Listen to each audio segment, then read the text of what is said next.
Hola a todas las personas que me acompañan en este viaje lleno de historias reales con vivencias asombrosas. En esta oportunidad les compartiré una anécdota curiosa, a la que he titulado Sorpresas no comunes en nuestro paseo terrenal. Comencemos. La vida, en su paso por este mundo terrenal, nos presenta sorpresas inesperadas. En una ocasión, me preparaba para trasladarme a mi trabajo, pero había llovido y el patio trasero de la residencia donde vivía estaba algo resbaloso.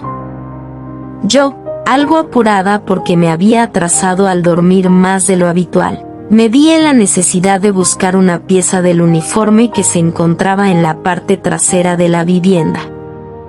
Al caminar apresuradamente por el patio, resbalé y caí al suelo. Mis gritos hicieron que mis familiares acudieran rápidamente a auxiliarme. Al ver lo mal que estaba, decidieron llevarme al hospital. Era aproximadamente las 7 de la mañana y el hospital estaba lleno de pacientes. El equipo de colaboradores trataba de atendernos, pero carecían de algunos instrumentos y medicamentos necesarios para ofrecer un tratamiento adecuado a mi situación.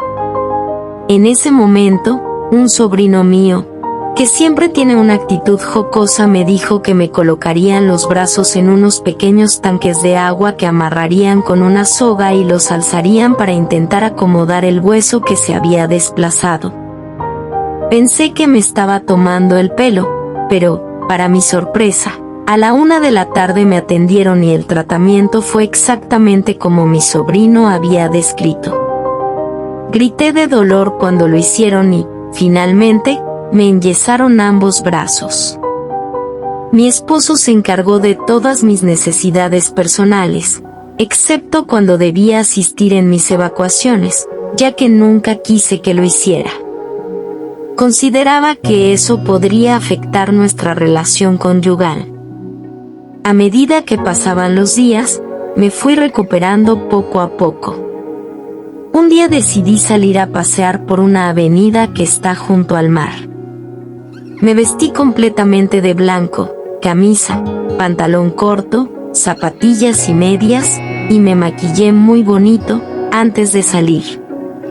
Muchas personas me miraban con curiosidad, probablemente por mi aspecto físico y los 2 brazos enyesados. Para no hacer más larga esta curiosa anécdota, debo decir que me recuperé en 3 meses. Una vez, mientras subía las escaleras en la institución donde trabajaba, se me cayeron unos documentos. Un joven que se encontraba cerca corrió a ayudarme, y al entregarme parte de los papeles, exclamó: «Dios mío, qué casualidad». Este joven me contó que, en una ocasión, viajaba en el auto de un primo junto con un grupo de amigos, y les llamó mucho la atención ver a una joven señora que lucía muy atractiva y bien arreglada a pesar de tener los 2 brazos enyesados. Al verla, detuvieron el coche por curiosidad, esperando verla de cerca. Comentaron que les gustaría tener una pareja que se cuidara, a pesar de las circunstancias. Se rió mucho con sus amigos y, para su sorpresa, semanas después nos encontramos frente a frente en la institución, me contaba con asombro. Ese joven llamado Leonardo, es graduado en estadísticas, y fue un excelente compañero de trabajo. Gracias por acompañarme, regálame un me gusta, y suscríbete para que no te pierdas los próximos videos con más experiencias de la vida real en Vivencias Asombrosas. Gracias, y hasta el próximo video.